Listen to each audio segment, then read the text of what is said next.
Et bonjour tout le monde, voilà on se retrouve, mais où sommes-nous? Qu'est-ce que nous faisons ici? Quel est cet endroit paradisiaque autour de nous qui se présente? Est-ce l'Élysée grec? Est-ce le jardin d'Éden?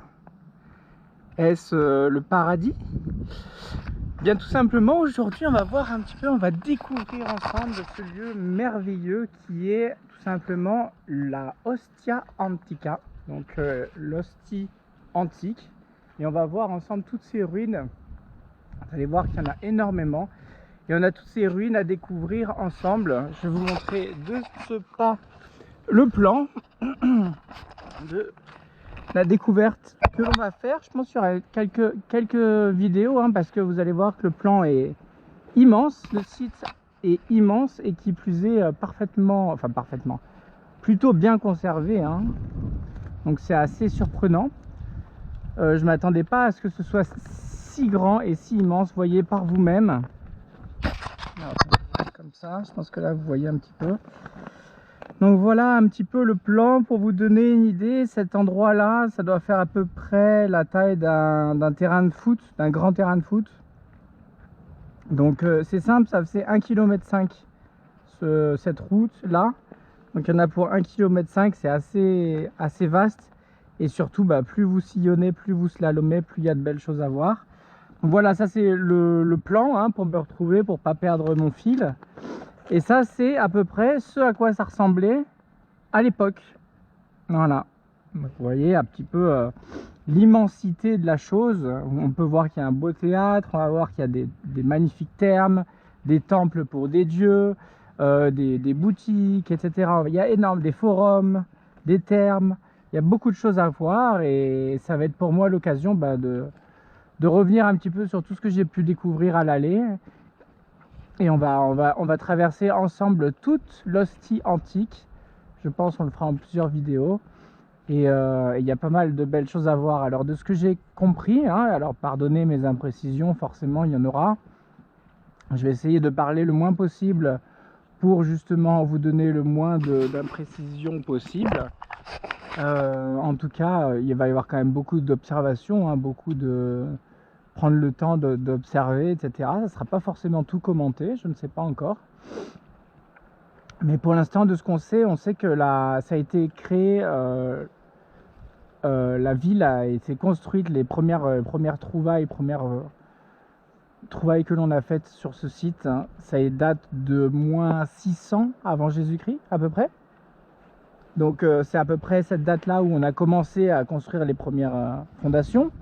Maintenant, tout ce que l'on va voir, la grandeur d'Ostie, etc., tous les grands monuments qui ont été construits, la plupart de ce que vous voyez, ça date de entre 1er siècle et 2e siècle après Jésus-Christ. D'accord ? Au niveau des empereurs à cette époque-là, j'en avais un qui était écrit, mais souvent on parle de... J'ai vu du Commode, j'ai vu du Auguste, et j'ai vu du... Est-ce qu'on en a un autre troisième là?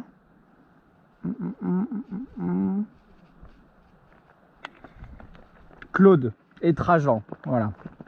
Claude, Trajan, Auguste, Commode. C'était à peu près cette période-là, pour vous donner une idée. Voilà.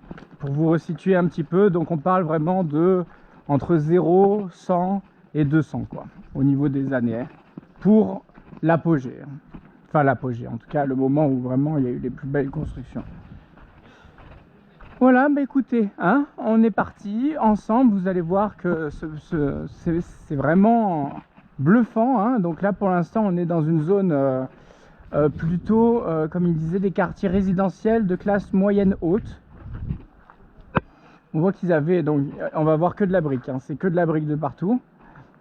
Et on voit qu'ils ont une technique aussi pour les maisons, pour faire un petit peu plus cossu. Ils mettent des briques comme ça en losange. Et ils font une autre façon d'imbriquer justement des briques, plutôt que celles qui sont tout le temps à plat comme celle-ci. Voilà. Bon, malheureusement, on a l'aéroport qui est juste à côté, donc ça casse un petit peu le charme. De temps en temps, tous les quarts d'heure, même pas, il y a un avion qui nous passe juste au-dessus de la tête, ce qui est assez dommage. Je pense que vous serez pas trop dérangés par ça. Voilà, donc écoutez, pour l'instant, on se balade dans les quartiers, donc vous allez voir, on va avoir des petites échoppes, on va avoir des bâtiments d'habitation, hein. Il faut imaginer que là, on voit ça, c'est vraiment sur bien plus d'un étage, hein. On a des habitations qui allaient sur 3 étages, 4 étages, qui étaient hyper hautes. Donc là, on s'imagine, voilà, on est sur cette axe principale là. Vous allez voir ces pavés, les fameux pavés romains. Et là, on peut déjà commencer à apercevoir toute cette petite, toute petite boutique, hein. Tout ça, c'était des petites boutiques qui donnaient sur l'avenue principale. Vous voyez un petit peu à quoi ça ressemblait, hein. Voilà, ça c'était à peu près. Et c'est un peu ce qu'on retrouve aussi à Paestum et dans toutes ces colonies romaines à chaque fois. Vraiment, c'est des tailles qui sont assez standards finalement. Il y en a des plus petites que d'autres, il y en a des plus grandes que d'autres, mais vous voyez qu'à peu près là, on ne pouvait pas mettre non plus 150 amphores, quoi, hein. Au niveau du stock, ça restait des petites choses. On va aller voir ensemble l'école de Trajan, hein, et puis après on va faire petit bout par petit bout. Là on commence direct dans le vif du sujet parce qu'on c'était pour vous donner un petit peu cette ambiance générale. Là vous voyez, on rentre dans l'école de Trajan et vous allez voir que les écoles d'antan, c'est bien autre chose que les écoles d'aujourd'hui. Là vraiment, elle m'avait l'air sublime en tout cas. On a la statue de Trajan, bon ça c'est clairement une reconstitution. Mais en tout cas à l'entrée de l'école, on avait donc la statue de Trajan avec ses colonnes. Et puis de là on avait toute cet espace ouvert au centre, avec toutes ces colonnes sur les côtés. Regardez comme c'est beau, c'est quand même sublime, hein, au niveau de comment ça a été, pas conservé forcément, mais en tout cas comment ça a été conçu, quoi. C'est surtout de la conception qui est majestueuse, c'est grandiose, quoi. Là on se balade dans l'école. École qui était notamment faite pour les marins, hein, parce qu'on va quand même beaucoup parler de ça. Que vous allez voir qu'il y a énormément de... Forcément, hein, Ostie, c'est, pour ceux qui sont perdus, c'est le port de Rome, hein. C'est le port antique de Rome, à quelques kilomètres de Rome, juste à l'embouchure du Tibre. Le Tibre qui est donc le fleuve qui traverse Rome et qui vient jusqu'ici, hein. Donc vous voyez, c'était recouvert de marbre avec mosaïque au sol, regardez comme ça, bien tenu. Voilà, une petite salle de classe, quoi, en marbre blanc.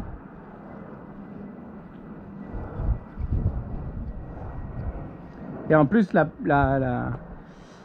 l'avantage d'Ostie, de cet endroit, c'est qu'on peut se balader même à l'intérieur, etc. Ce qui est assez rare, hein, qu'on puisse comme ça marcher sur des mosaïques et tout, c'est quand même vachement rare. Donc là, il y a des zones qui sont protégées, interdites avec une petite barrière, et il y a des zones qui sont complètement accessibles. Donc pourquoi s'en priver? Regardez un petit peu la magnificence, la beauté de cet endroit quand même. C'est quand même impressionnant, hein. Voilà, des cours notamment, une école notamment pour tout ce qui était armateur, etc. Voilà, de navigation, en tout cas une école navale. Après, je sais pas dans la précision si c'était plus dans la construction, j'imagine que c'était plus dans le côté construction.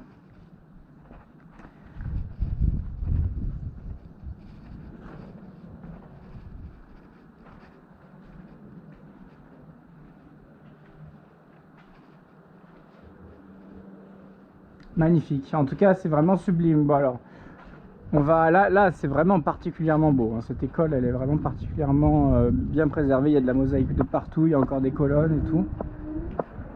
Donc elle est particulièrement belle, pour ça qu'on s'y attarde un petit peu.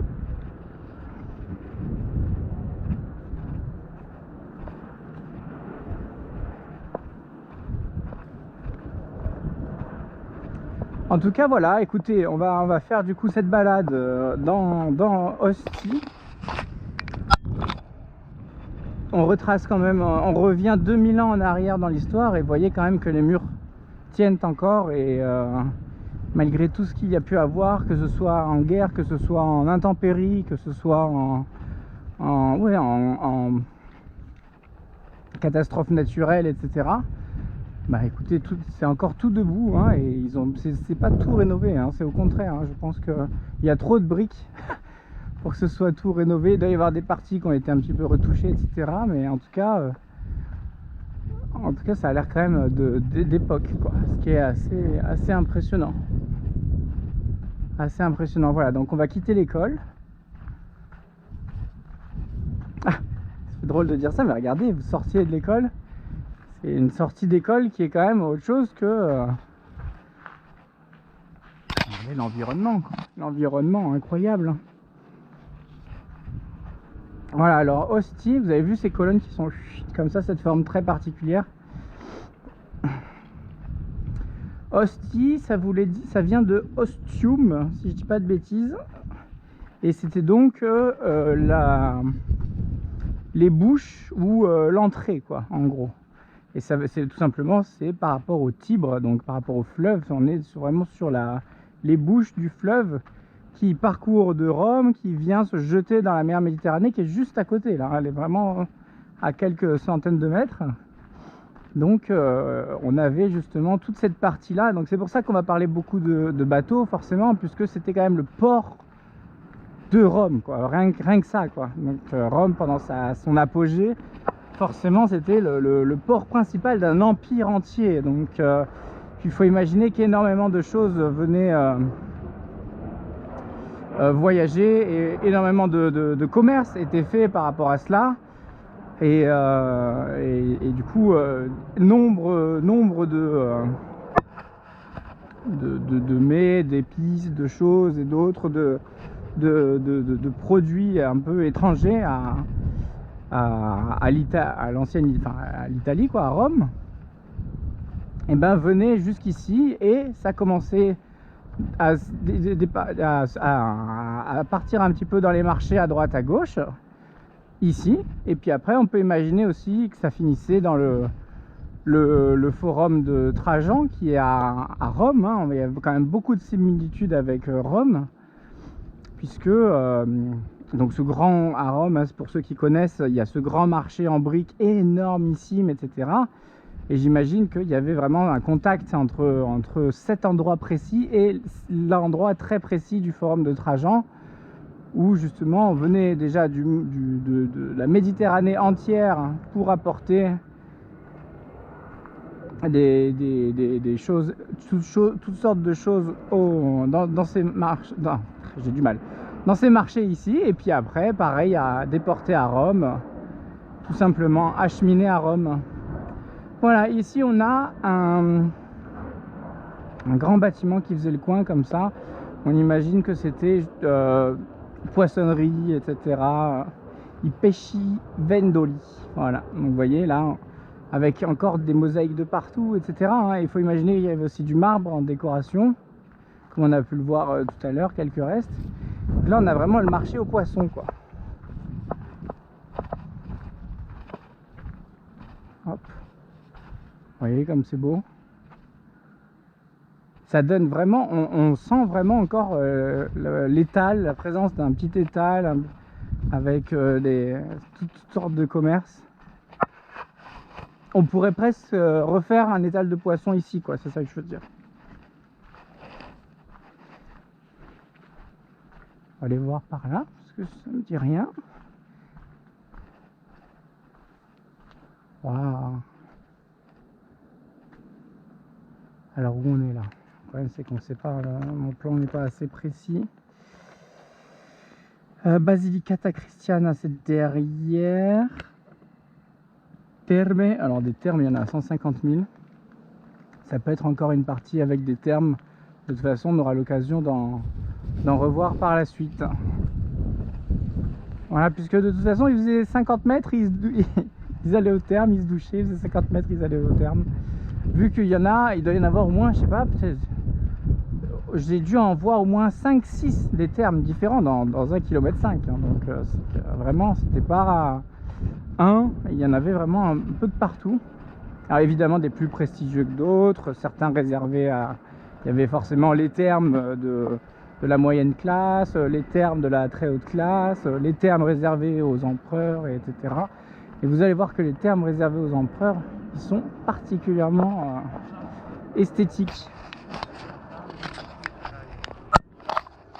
Voilà, on continue. J'espère que, je pense que en vous ayant mis sur ma tête, ça tremble moins que si je vous tiens à la main. Mais bon, les pavés romains, c'est pas non plus ce qu'il y a de mieux.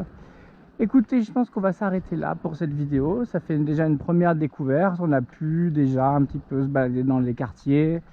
Je vous montrerai aussi d'autres maisons, hein, des maisons où on ressent un peu plus l'architecture principale.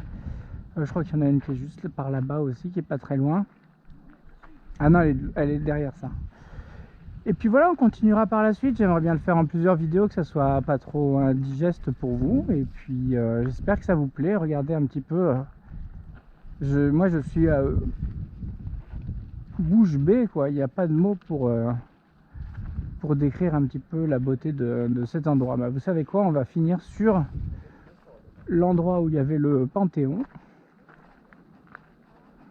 Panthéon très spécifique, hein, vous savez, c'est ces bâtiments qui sont ronds, sphériques, et qui plus est avec un trou ouvert sur le haut du plafond, exactement comme à Rome. Il y en a un aussi qui est très connu. Bah, apparemment, là, on voit sur les photos, sur la reconstitution, qu'il y en avait un qui était juste là, immense comme ça, très joli. Il Tempio Rotondo. Voilà, j'ai attendu qu'il fasse magnifique pour vous faire cette petite balade là aussi, hein. Donc vous avez la chance d'avoir des conditions quand même exceptionnelles pour avoir des images les plus jolies possibles. Voilà, alors, malheureusement dans le Panthéon il reste plus grand chose, mais on peut déjà s'imaginer un petit peu de la grandeur de l'endroit, quoi. Ça devait monter bien haut, et puis regardez un petit peu la vue. Voilà, c'était là-dessus que je voulais finir cette vidéo, pour vous donner un petit peu envie de regarder la suivante. Forcément on va aller encore découvrir. Donc là on a fait un peu la partie habitation, hein, grosso modo. On a quand même survolé, c'était plus une vidéo d'introduction. On a survolé la partie habitation, mais par la suite on va avoir toute la partie un peu républicaine avec la Curia qui est juste en face, j'ai oublié le nom. J'ai oublié le nom de celui-ci, je vous retrouverai le nom pour tout à l'heure. Les forums, les premiers forums et tout. Donc là on va arriver dans un endroit qui est, je vous l'expliquerai, mais chaque secteur, il y a le secteur externe, la périphérie si vous voulez. Après il y a des portes internes qui vont délimiter un quartier, et dans ce quartier là il y a encore d'autres portes qui vont délimiter un quartier. Voilà, donc il y a les portes. Là on va rentrer dans la porte qui arrive dans le quartier républicain, et carrément après on arrivera dans la porte du quartier impérial, quoi, avec vraiment tout ce qui est ce qui est réservé au César, quoi, aux empereurs. Voilà, bah écoutez, je vous embrasse, je vous laisse sur ce magnifique panorama avec, j'espère que pour vous ça vous parle. Il y en a qui seront pas du tout touchés par ces tas de cailloux. Moi on est quand même en train de se balader au milieu de ce qu'on aimerait voir à Rome, quoi. À Rome malheureusement c'est vraiment un tas de ruines pour le coup, hein. Et là il y en a quand même quelques mètres de hauteur, ce qui nous permet de se circuler dans un dédale de bâtiments et tout, et on s'y croirait vraiment, quoi. Ça le fera encore plus tout à l'heure. Écoutez, regardez, là on a une belle maison avec petite colonne, un petit atrium, etc. Le petit endroit à l'intérieur, etc. Là c'est très joli aussi, si vous voyez. Voilà, bah écoutez, hein, je vous laisse et je vous retrouve tout de suite. On se retrouve en haut du Panthéon. Bye bye, à tout de suite.